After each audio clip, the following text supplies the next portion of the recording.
When two parent classes define the same method, how does Python decide whose version to call?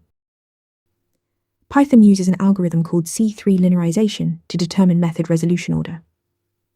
When Python looks up a method, it builds a single flattened list of classes to search through in a specific deterministic sequence. This list is called the MRO. C3 guarantees the order is consistent and always respects the class hierarchy you defined. C3 applies three rules: search left to right in the order you list parents, go depth first before breadth, and never repeat a class. Duplicates move to their last occurrence. This produces a stable, predictable lookup sequence. The classic test is the diamond problem. Class D inherits from both B and C, which both inherit from A. Without clear rules, calling a method on D could invoke A twice. C3 prevents this. A appears exactly once in D's MRO, safely placed after B and C. You can inspect the MRO directly, use the dundum-row attribute for a tuple, or call the row method for a list. And crucially, super doesn't call the direct parent.